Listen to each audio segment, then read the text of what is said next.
Nós vamos falar sobre safra, porque a colheita da soja já faz o produtor, então, olhar para o milho. Então, nada mais justo do que a gente discutir aqui os preços no Ações e Cotações. Ações e Cotações.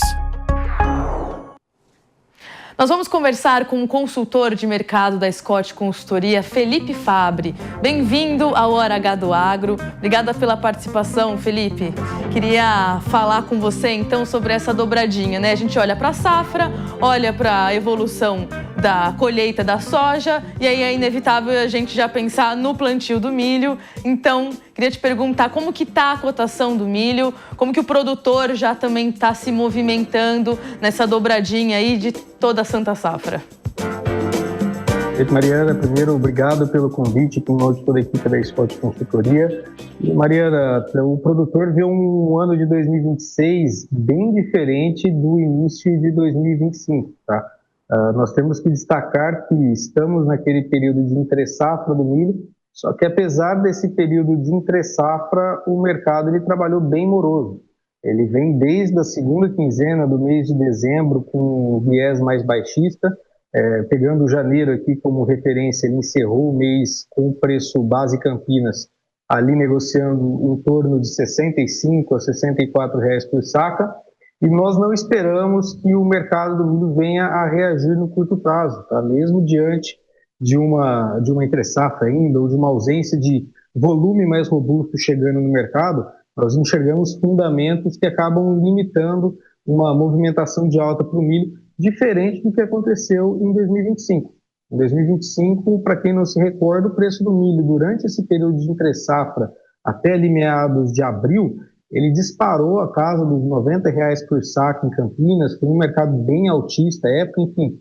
E depois, com a confirmação de uma segunda safra mais confortável, todo aquele receio de mercado ficando de lado, os preços vieram uma trajetória baixista que se estancou, por assim dizer, em meados de setembro e tem trabalhado com essa referência de meados de setembro para cá, praticamente a mesma, está sem muita novidade. Então, é um mercado, na nossa interpretação, que ele deve ter fundamentos mais baixistas para o curto prazo. Pensando nesses fundamentos, o que justificaria esse viés na nossa interpretação? Ano passado, aquela arrancada que houve para o milho, ela teve um estoque de entrada no ano de 2025 que a subsidiou.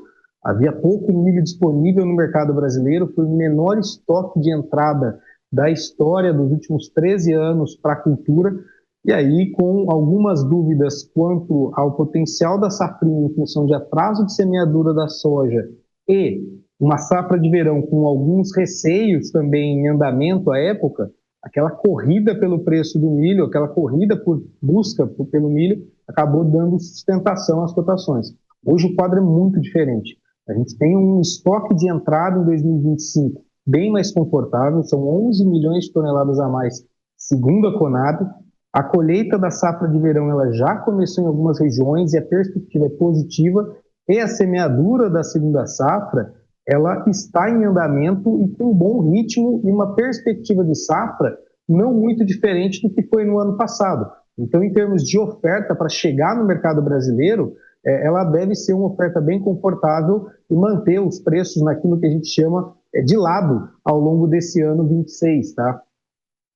E aí, como que vocês têm interpretado essa questão de, bom, como você colocou, né? Está aí tendo um cenário baixista e os produtores, é claro, acompanham isso dia a dia. Como que vocês têm acompanhado isso aí na Scott do ponto de vista de volume de contratos, da celeridade dos contratos? Os produtores estão fechando contratos de venda, mesmo com esse comportamento baixista, que como você já falou, né, vem aí de setembro, na verdade, ou tem produtor que está preferindo ser otimista e esperando para fechar contratos à medida que talvez a cotação melhore?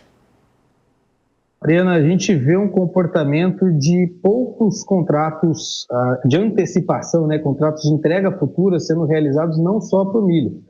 Quando a gente compara soja, algodão e o próprio milho, todas essas commodities estão com um atraso nessas vendas futuras, tá? Eu vou destacar aqui a questão da soja, que é aquela que a gente tem tido um acompanhamento mais de perto na questão dessas vendas futuras, mas nós estamos falando de quase 6 pontos de atraso nas vendas de soja no ciclo 25-26 em relação ao ciclo de vendas 24-25, certo?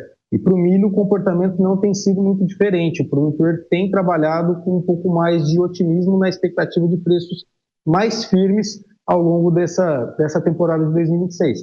Só que aqui já dando até esse recado para o produtor, olhando para fundamentos, não só Brasil, eu citei aqui fundamentos Brasil, mas olhando para fundamentos do mercado internacional, ele também é um fundamento um pouco mais enviesado à baixa no nosso entendimento. Quando a gente considera a produção nos Estados Unidos, que acaba sendo também um formador de preço no mercado internacional e reflete nas cotações aqui no Brasil, eles acabaram de colher a maior safra da história. Mais de 430 milhões de toneladas foram colhidas nos Estados Unidos. Então isso coloca um viés de limitação de preços ao mercado norte-americano, as referências na CBOT. Aqui no Brasil, acaba tirando um pouco da nossa competitividade em termos de exportação de milho, e aí o mercado doméstico, a demanda interna, acaba sendo a fundamental para uma potencial absorção ou enxugamento do que a gente tem de oferta a chegar. Tá?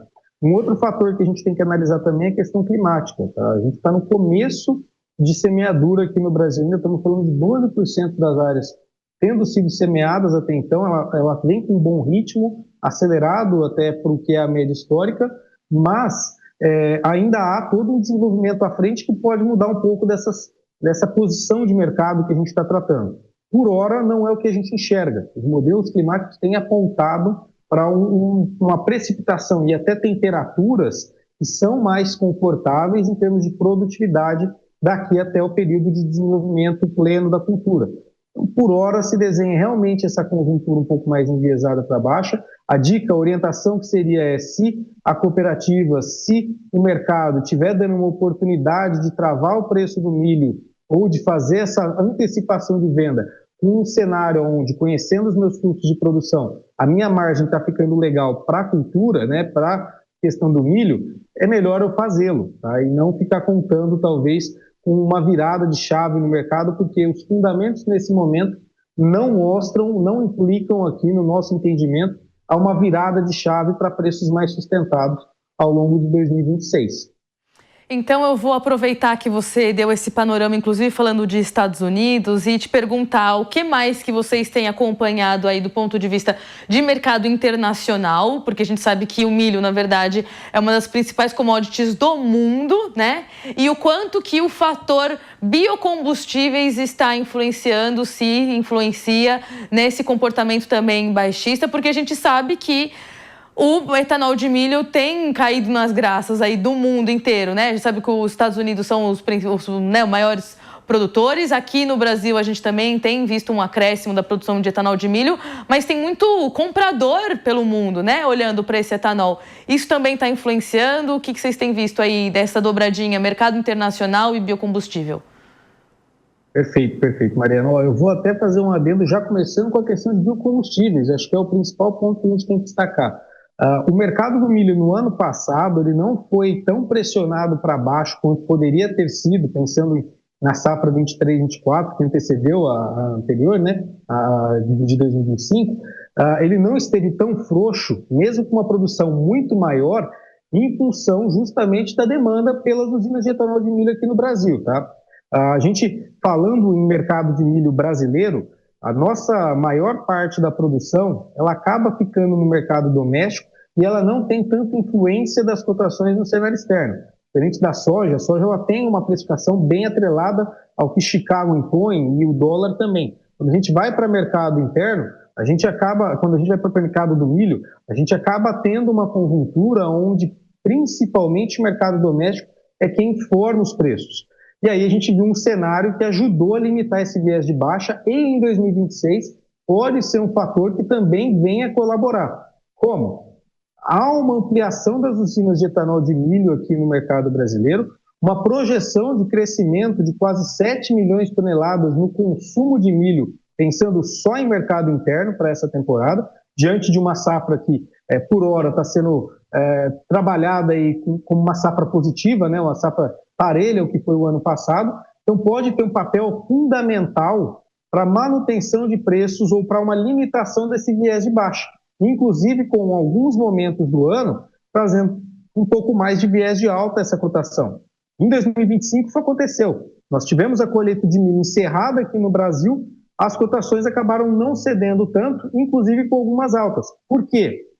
O produtor ele conseguia segurar um pouco mais no seu estoque, porque os armazéns estavam já com milho, não tinha tanta soja dentro dos seus armazéns, segurou um pouco desse milho e conseguiu trabalhar com ofertas de vendas às usinas de etanol de milho, principalmente, em referências um pouco melhores no mercado spot.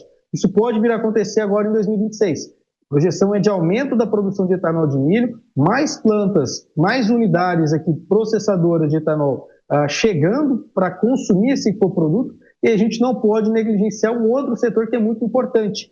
E antes do etanol de milho entrar na pauta, nós tínhamos e temos ainda a relevância do setor de nutrição animal. E as projeções para a produção de carne bovina, suína e de frango indicam para um crescimento de alojamento, principalmente frango e suíno que comandam aqui o consumo de milho no Brasil, e isso deve também ajudar a limitar um viés de queda no mercado brasileiro. E aí, quando a gente vai para o mercado internacional, toda essa trajetória de mudança da estrutura de consumo de biocombustíveis acaba beneficiando esse processamento aqui no Brasil para a gente ter canais de escoamento, não só no mercado doméstico, como também em outros países, tá? Então, é bom para a cadeia como um todo. Bom para o produtor, porque ele passa a ter um pouco mais de segurança. A gente está falando aqui de uma expectativa de safra muito positiva, com um tom que talvez venha com um viés um pouco mais baixista a estável.